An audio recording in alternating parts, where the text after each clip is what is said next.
6 juin 2018 sur Alliance 92 avec l'émission Ambaro. Ambaro qui a comme invité ce jour Laurent Ramarson, qui n'est autre qu'un des piliers du Malagasy-Miamieng, le parti politique MMM. Bonjour à vous.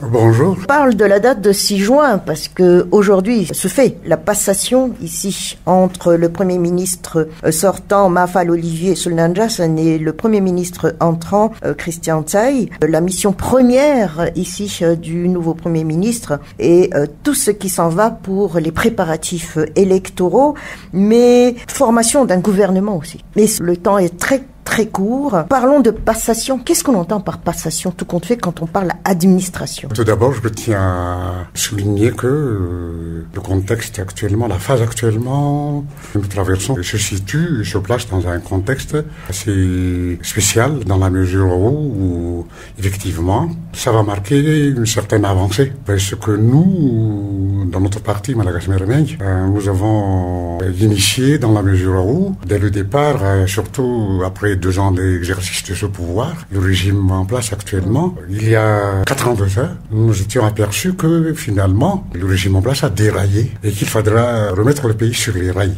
Pour être plus clair, nous avons avancé l'idée qu'il faudra procéder à une élection anticipée. Oui, vous l'avez eu là. Justement. Et c'est dans ce contexte que nous nous trouvons actuellement. C'est le contexte de la passation donc. Cette passation donc se place en droite ligne de cette avancée électorale. Autrement dit, si on se réfère à l'avis ou aux décisions de la Haute Cour constitutionnelle, les prochaines élections, les échéances électorales doivent se tenir d'ici peu. D'ici peu, c'est-à-dire avant la saison de pluie, c'est-à-dire avant le mois de novembre. C'est limite encore. Même c'est les limites. Ouais. Donc la limite de la saison sèche se situe au mois d'octobre. Donc on peut envisager la tenue de ces élections, les élections présidentielles au courant octobre. C'est pour ça que, effectivement, tu as raison vraiment de dire qu'il est question de gérer au mieux le temps imparti à ce gouvernement à qui on va procéder la passation de pouvoir d'agir très vite. C'est une question de vitesse. Et c'est là qu'il faudra préciser qu'il ne faut pas confondre, comme dit l'adage populaire, il ne faut pas confondre vitesse et précipitation. C'est une mission délicate donc qui incombe au Premier ministre nouvellement nommé aujourd'hui. Passation, ça veut dire une passation qui doit se faire dans les règles de l'art d'abord. Autrement dit, tout ce qui a été fait, tout ce qui a été initié, tout ce qui est en cours, les affaires courantes, les engagements dans différents départements ministériels, on va les procéder donc à la passation. C'est délicat, étant donné la pression populaire que le prochain gouvernement doit tenir compte. Le mot audit est sorti aussi. Voilà, justement, il y a ce mot audit qui est sur toutes les lèvres actuellement, qu'il faudra procéder à tous les audits, et avec tout ce que cela suppose. Et si on parle d'audit, que c'est un souhait, c'est un vœu, c'est une revendication même actuellement, de procéder tout d'abord à un audit avant d'entamer quoi que ce soit. Le problème actuellement, donc, c'est que, en principe, la mission de ce gouvernement doit être, primo, les préparatifs électoraux. Dans un laps de temps très court, il faut préparer.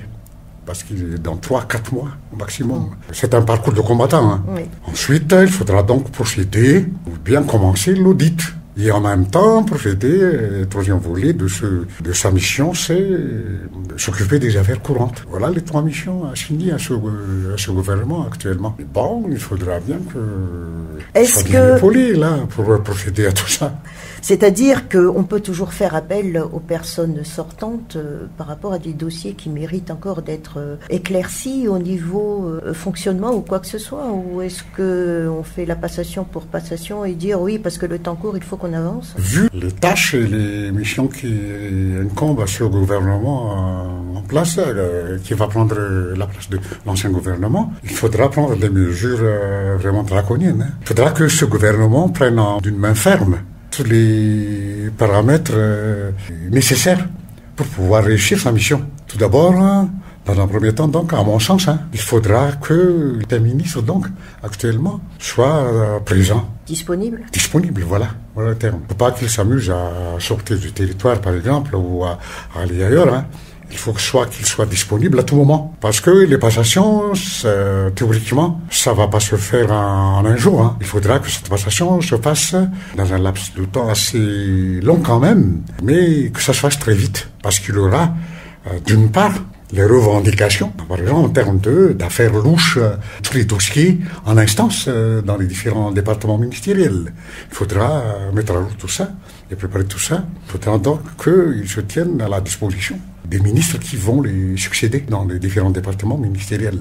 Et c'est vrai qu'il y aura toujours les techniciens. J'espère qu'il n'y aura pas encore beaucoup de remue-ménage sur ce côté parce que on va pas le réussir. Il faut que, à mon sens, il faut pas trop toucher aux différentes directions ministérielles. Sinon, on va plus se retrouver. Puis il y a les rouages quand même administratifs qui sont là aussi. Et c'est là justement que il y a un département où, si tu veux, une structure qu'il faudra vraiment dynamiser. Et c'est l'inspection générale de l'État. Et toujours par rapport à ce qui a été demandé. Tous les organes de contrôle, donc, dans tous les départements. Mais les lois de finances. Ce qui va se passer, du moins, d'après moi, ça n'engage que moi. Il va y avoir cette passation, il va y avoir la nomination du gouvernement, des différents ministres. Il faut fonctionner aussi. Pour fonctionner. Étant donné que nous sommes en pleine session parlementaire, la dite session, normalement, doit procéder à la rectification et l'aménagement des lois des finances actuellement. Donc, ça tombe à pic, il faudra en profiter. La semaine prochaine, sitôt le gouvernement mis en place, il faudra procéder donc à une session qui s'occupe de la rectification de la des finances en fonction des besoins, des préparatifs électoraux, etc., etc. C'est la première tâche de ce gouvernement, de préparer les lois rectificatives des finances. Donc, il faut travailler jour et nuit pour que les députés puissent, ainsi que les sénateurs, puissent se pencher là-dessus le plus tôt possible. Actuellement, nous avons 31 ministères, un chiffre quand même prépondérant, mais est-ce à dire que pour ce nouveau gouvernement, selon vous, est-ce qu'on est obligé de garder cela ou, vu la situation, on peut avoir une autre figure? Moi, je pense si l'on parle déjà par rapport à la mission qu'on a. Il faudra laisser ça au Premier ministre, c'est à lui de voir, mais d'une manière pragmatique et réaliste, pas trop toucher à la structure gouvernementale pour l'instant. Il ne faudra pas refaire un nouvel organigramme avec tout ce que là va s'en suivre. Tout juste s'il y a certains aménagements, par exemple le ministère de l'Intérieur et la décentralisation. Là, je pense qu'il faudra un peu revoir tout ça. C'est dans ce secteur tout simplement, dans ce département tout simplement qu'il faudra revoir. Pour les autres, à mon sens, il ne faut pas toucher. Mais dites-moi, puisque le mot est toujours sorti là, on approche des élections, préparatifs électoraux, justement on y est. Sur quelle base de lois électorales, selon le parti MMM, mérite d'être prise en compte là par rapport à ce chrono? Si on se réfère toujours au texte sorti par la HEC, aux décisions de la HEC, les élections doivent se tenir donc en période sèche cette année, anticipée, c'est-à-dire ça va se tenir au mois d'octobre.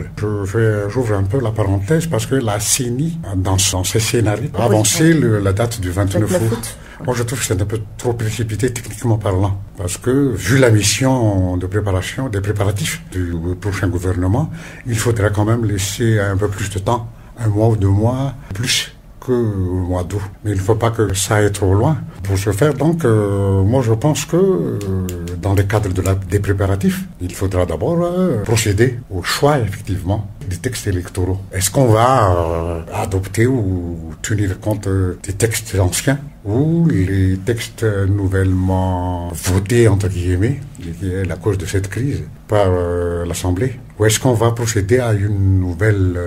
on va essayer de revoir un peu tout ça au sein de l'Assemblée nationale. Mais il y a toujours chrono. Et il y a chrono là-dessus. Donc, et moi, je pense que c'est un peu facilité dans la mesure où, si on va essayer de revoir un peu ce code électoral, la moitié du chemin est déjà fait, Oui, mais il y a les histoires de financement, il y a les histoires de tout cela. Qu'est-ce qu'on en fait? C'est un peu trop tôt, pour moi.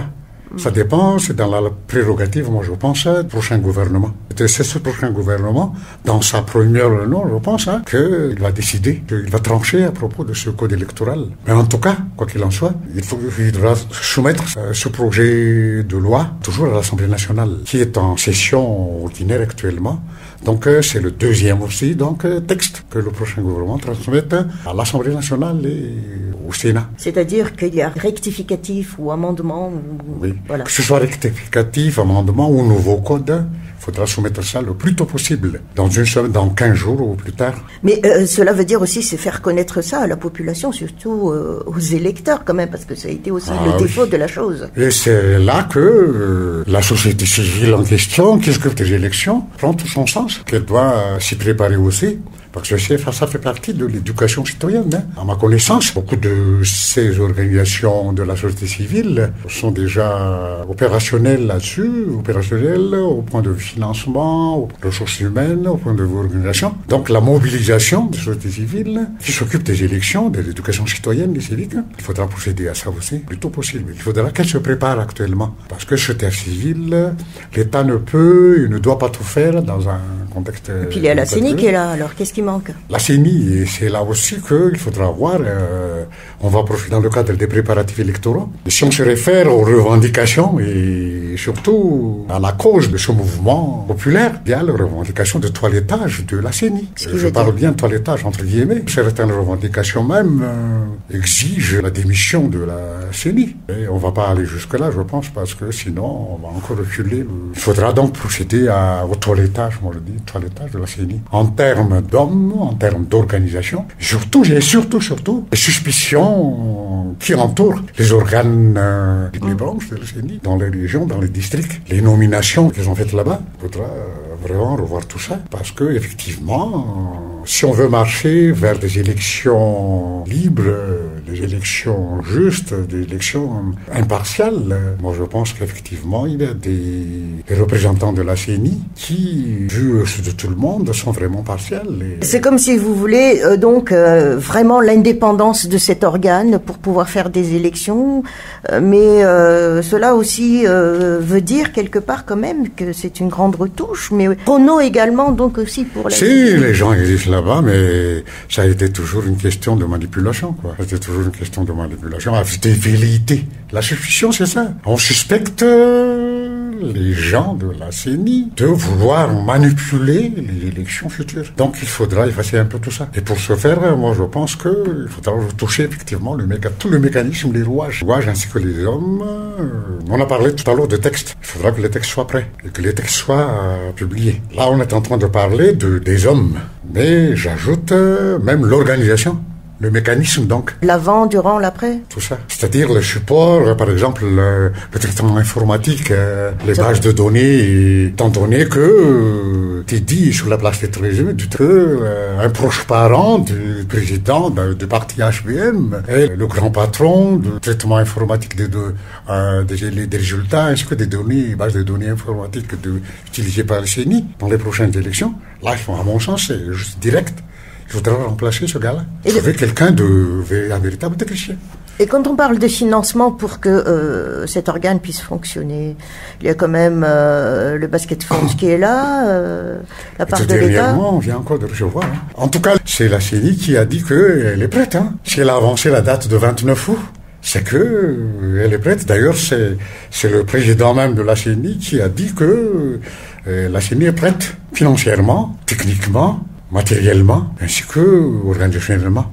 Donc elle est opérationnelle en ce sens. Il s'agit tout simplement donc dépoussiérer un peu tout ça. Vous avez parlé d'apurement, mais il appartient donc aussi aux partis politiques de voir de près ces emplacements quand même, non? Évidemment, c'est ce qu'on fait. Hein. Et on est en train, ça a été déjà fait, ça a été déjà dit, nous sommes prêts par exemple, dans notre parti, le Malagasy Merameng, si on a revendiqué depuis les élections anticipées, c'est qu'on est prêt à effectivement épauler la CENI, à opérer un peu à cette application et à mettre en place techniquement. Nous avons les hommes pour ça. Tout ce qui a été revendiqué parmi les grands points qui ont été donc évoqués par le mouvement ici du 13 mai, élection, changement de patron au niveau des ministères, mais il y a des choses qui peuvent se faire par rapport aux limites chrono, mais il y a des choses aussi peut-être qui sont difficiles à voir. Selon vous, le parti Malagasy Merameng, qui peut revenir à d'autres? En tout cas, il faut être clair là-dessus. La mission de ce gouvernement se résume en 3 points. Tout d'abord, préparer les élections. C'est la mission essentielle, donc fondamentale. Préparer les élections qui doivent se tenir au mois d'octobre, plus tard. Donc il lui reste 3-4 mois à tout casser. Voilà la première mission. Il incombe à ce gouvernement donc de créer une atmosphère assez saine pour qu'on puisse marcher vers cette élection. Donc c'est aussi dans son rôle. Préparer l'esprit, les gens, les organisations, tout. Harmoniser. On puisse avancer vers une élection acceptée par tous. Et c'est pas une mince affaire. Donc c'est une gageure, c'est pour le Premier ministre de voir un peu comment il va faire à instaurer cette atmosphère d'apaisement, l'essentiel. Mais je pense que si on se réfère tout dernièrement aux opinions qui prévalent actuellement, finalement, la population s'y apprête. Parce que tout le monde est conscient. Parce que s'il y a une chose que ce mouvement a apporté, historiquement, et même d'une manière très large, s'il y a une valeur que ce mouvement a apporté, c'est de faire prendre conscience aux gens l'importance du respect de la loi. Et ça, c'est quelque chose de nouveau, très positif, apporté par ce mouvement. Tout le monde actuellement se prévaut, connaît le retour vers l'état de droit, vous voulez dire. L'importance de ce qu'on appelle loi. Madagascar. Il y a effectivement, avec tout ce que là suppose, mais tout à fait logique et normal, là, si les gens actuellement discutent interprètent les lois à leur manière, toujours est-il qu'on parle de loi, tout le temps loi. Et tout le monde accepte que pour qu'un pays soit un pays, une nation soit une nation, il faut des lois. Donc cette nécessité de loi actuellement, c'est quelque chose d'acquis actuellement en ce qui concerne la population. C'est le premier rapport positif apporté par ce mouvement. Donc il ne faut pas que toutes les actions sortent de ce cadre-là. Il ne faut pas remettre en question donc cette disponibilité populaire actuellement d'accepter les lois et cette volonté, je dirais même volonté de mettre en place un état de droit. Et je pense que là, c'est une aubaine pour le Premier ministre, c'est une aubaine. S'il sait vraiment positiver un peu tout ça, parce que ça va faciliter ce parcours de combattant, cette marche forcée vers les élections anticipées. Ça va un peu faciliter sa tâche. Il y a aussi l'autre aspect du gouvernement en place, des missions du gouvernement en place, c'est de s'occuper des affaires courantes. Affaires courantes, c'est un peu... Ça dit tout, mais ça ne dit rien, finalement, à faire les affaires courantes. Parce que si je me réfère à l'intervention du président du HVM aujourd'hui dans les journaux, j'ai l'impression que... affaires courantes pour lui signifie autre chose, que là encore il s'agit de s'occuper de certaines affaires économiques, de certains engagements, mais non, ce ne sont pas des affaires courantes. Parce que, je sais pas, mais il se prend encore pour vivre dans un pays où tout est pour le mieux dans le meilleur des mondes possible. L'affaire courante, c'est limité. Je vais inviter le président du parti HVM à voir un peu Wikipédia ou dictionnaire pour voir la définition de ce qu'on appelle l'affaire courante en matière de gouvernance. Donc, c'est là aussi une prérogative et une mission du gouvernement actuel. Il y a aussi, et c'est là qui est le plus délicat, ça fait partie de revendications populaires. Les revendications populaires ont mis en avant et en exergue cette lutte contre la corruption. Donc, on part du postulat actuellement que tous les départements ministériels sont infectés par la corruption. Donc, il y aura des dossiers là-bas, des louches ou encore des dossiers vraiment qui méritent d'être jugés. Ce gouvernement se doit de faire un peu la tâche, disons, en termes juridiques, du tribunal finalement, c'est-à-dire du juge d'instruction, instruire un peu tous ces dossiers-là, et c'est un peu de revoir tous les dossiers dans chaque département ministériel en instance. Donc, dans cette fameuse passation qui va durer dans le temps, il y aura des dossiers louches. On peut s'attendre à tout, alors. C'est ce que vous voulez dire. Et c'est là que l'inspection générale de l'État prend tout son sens. Je ne sais pas s'ils sont en nombre suffisant pour s'occuper un peu de chaque département. Et dites-moi, qu'est-ce qu'on peut, selon le parti MMM, qu'est-ce qu'on va faire des revendications, par exemple, qui ont été demandées depuis X années? Si on parle d'indemnité, entre autres... Il faut faire la distinction entre revendications syndicales et actuellement tout ce que le gouvernement en place, les missions du gouvernement actuellement. Ce gouvernement donc n'est pas là pour répondre aux revendications syndicales. Attendez, les syndicats ont lutté quand même. Oui, justement. Il faut mettre en perspective les revendications. Mettre en perspective un président de la République à élire. Autrement dit, schématiquement, les députés donc, lorsqu'ils sont sortis de l'Assemblée nationale, ont été repoussés par le gouvernement Mafal Olivier et ses députés, les 79 députés, aller dans la rue pour rencontrer la population. Et pendant 1 mois et demi, les députés du changement ont eu largement le temps, cette fois-ci, de jouer vraiment leur rôle, c'est-à-dire à écouter le peuple. Et le peuple, la population a défilé. La population donc a émis ces revendications que les députés, là, maintenant, doivent apporter dans l'hémicycle de Tsimbaja actuellement. Autrement dit, les députés ont pu constater, de fait, actuellement, ont pu jouer vraiment le rôle de député, être à l'écoute du peuple. La place de la démocratie. À la place de la démocratie. Le peuple a dit, bon, dans le domaine de l'enseignement, voilà nos revendications. Dans le domaine de la santé publique, voilà nos revendications, etc., etc. Actuellement, donc, charge pour ces députés-là, du changement, de débattre un peu tout ça au sein de l'Assemblée nationale. Que ça ait force de loi. Toujours la loi. Voilà. Pour que ça ait force de loi, il y a donc des propositions de textes que les députés doivent élaborer actuellement. Proposition, je dis bien proposition, proposition de loi, pour qu'on puisse les exécuter après. Qu'est-ce qui va les exécuter? Ça doit cadrer dans le programme des candidats présidentiels. D'accord. Parce qu'il ne faut pas rêver, il faut pas rêver de lendemain du grand soir. Que le grand soir, on revendique que le lendemain, il va y avoir quelque chose un certain miracle. C'est-à-dire que les candidats aussi doivent revoir leur copie là, quelque part? Si toi et moi, par exemple, nous avons des idées en ce qui concerne la manière pour que je m'épanouisse, pour que ma vie soit vraiment ce que j'entends vivre, pour que, en tant que citoyen, donc, j'exige à mes dirigeants certaines choses. J'ai idée, j'ai mes revendications propres à moi, donc, il faut que je trouve quelqu'un à qui je donne le pouvoir d'exécuter tout ça. C'est un peu philosophique, mais je vais essayer d'être concret. Toutes les revendications actuellement doivent être prises en considération par les futurs candidats pour que les citoyens puissent s'y retrouver. Le choix, donc, actuellement, et tous les politiciens se doivent donc, surtout s'ils veulent concourir, doivent tenir compte de toutes les revendications de la place du 13 mai, ou d'ailleurs, pour élaborer un programme réalisable et que tout le monde puisse s'y retrouver. Mais qui n'a pas fait un programme.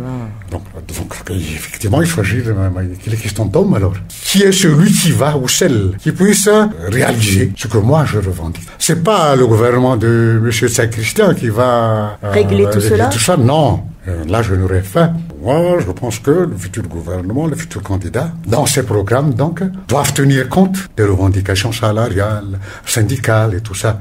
Parce qu'un syndicat, finalement, c'est une organisation qui s'occupe surtout des revendications de chaque ouvrier, de chaque travailleur. Voilà le syndicat. Revendications dans son domaine, dans son métier. C'est pas le gouvernement actuel qui a une mission ou une charge d'exécuter ou de faire valoir toutes les revendications émises actuellement. En dernier point, vous avez parlé aussi donc des organes qui ont des places prépondérantes quand même dans le rouage même de l'administration. On avait cité la CENI, et puis d'ailleurs le nom de Bianco était aussi souvent cité, mais au niveau du 13 mai ou dans les régions par rapport à leur action. Comment s'approprier donc au fond pour la vie du citoyen ces organes? Écoute, moi je pense que là c'est quelque chose que le Premier ministre et le gouvernement, le futur gouvernement peuvent d'ores et déjà acter. Nous avons déjà en place le Bianco, comme tu l'as dit, mais il y a le Sanfin, il y a d'autres organes d'inspection générale de l'État, ainsi que d'autres organes de contrôle qui sont déjà en place. Il s'agit donc de les responsabiliser actuellement, de les dynamiser, de les faire travailler, en un mot, de les faire travailler dès maintenant, à partir de maintenant. Parce que jusqu'à présent, le rôle a été perverti, a été dévié. Ils n'ont pas pu travailler comme il faut. Et là maintenant, moi je pense que si j'ai un message à transmettre au gouvernement qui va se mettre en place, c'est de faire travailler véritablement ces gens-là dans les règles de l'art. C'est-à-dire que le Bianco doit faire son boulot comme il faut. Indépendance effective. Voilà, dans le cadre de leurs fonctions, de leurs responsabilités, qu'ils prennent actuellement leurs responsabilités, qu'ils travaillent comme il faut. Et de travailler un peu plus vite, ne plus tergiverser, ni de faire des manœuvres dilatoires. Il s'agit maintenant des dossiers comme l'HEC, par exemple, le recours constitutionnel. Moi, je ne comprends pas combien de temps il faut à l'HEC pour trancher, pour décider sur la déchéance des députés. On parle politique quand même. Non, ils ne doivent pas faire de la politique, les gens de l'HEC. C'est précis. Il y a des requêtes qui ont été déposées il y a presque 15 jours. Il faudra donc combien de mois, combien de jours pour la HCC pour trancher sur la question. Comme ça, on sera tranquille. Qu'elle donne son avis. Mais là, elle empoisonne, elle continue à empoisonner les Et qu'est-ce qui reste encore? Je dis bien empoisonner l'atmosphère politique parce que, en ce qui concerne le VPM, mon parti politique, donc, nous avons déjà dit qu'il y a des députés. Ah, déchéance des députés. Déchéance. On a déjà, depuis des mois, on a demandé la déchéance de ces députés, les renégats politiques, donc, actuellement, et qui tombent sous le coup de l'article 72 de la Constitution. Preuve à l'appui. Et actuellement, certains acteurs institutionnels se permettent encore le luxe, je m'excuse du terme, se foutent un peu de notre gueule, quoi. En invitant dans les séances qu'ils font, comme les CFM, par exemple, comité de Fapia-Pyrénéenne, ils se permettent encore d'inviter ces députés-là. Le comble, c'est que ces députés, ils les font parler au nom de notre parti, alors que nous, on les a déjà radiés. Mais vous avez réagi? Oui, on a réagi. Et tout ça, c'est la faute encore à la HCC actuellement, au Cour constitutionnelle, de ne pas avoir tranché sur la question. Qu'ils disent oui ou qu'ils disent non. Hein. Mais est-ce que c'est dans la mentalité de nos politiques, efficacité et rapidité, dites-moi? C'est là qu'on joue, c'est toujours comme ça. Et c'est ce qui a fait le malheur du président actuel, hein, justement. C'est tergiversé tout dans ce qu'il fait. Pour pouvoir nommer un Premier ministre, nous avons déjà vécu tout ça. Hein. Il aurait fallu des mois et des mois, des jours et des jours, pour mettre en place un gouvernement complet. Il aurait fallu des mois. C'est une manœuvre, une pratique de gouvernance qu'il faudra vraiment radier, qu'il faudra vraiment effacer, qu'il faudra changer radicalement. Il faudra changer de choses. Et moi, je pense que je souhaite vraiment au gouvernement de Saint-Christian de ne plus procéder à ce genre de gouvernance, parce que ça va lui porter préjudice. Mission très courte durée. On demande efficacité, autant donc pour tout l'entourage que pour les élections soient crédibles et ouvertes à toutes, à tous. Et moi, je dis en avant tout. Actuellement, on marche avec les élections. Il est grand temps donc de donner la parole aux gens actuellement, parce que effectivement, dans l'échiquier politique et dans le terrain politique, tout le monde se prévaut du peuple du Vaucq. Actuellement, c'est au Vaucq de dire, de décider lequel il préfère être son président, ou son dirigeant, ou son gouvernant. Il faut là donc donner la parole, mais l'actuel gouvernement donc se doit d'effectivement travailler pour que effectivement ce soit la voix populaire qui émane de ces élections, mais pas autre chose. C'est ça. En termes très clairs, c'est qu'il faut que le peuple décide, que cette décision du peuple soit vraiment la sienne. Moi, je me refuse à discuter actuellement le nombre de ministères, nombre, etc. C'est pas ça l'important pour vous? Non. C'était l'embarras de Laurent Ramarson du parti Malagasy Miaramieng. Merci à vous.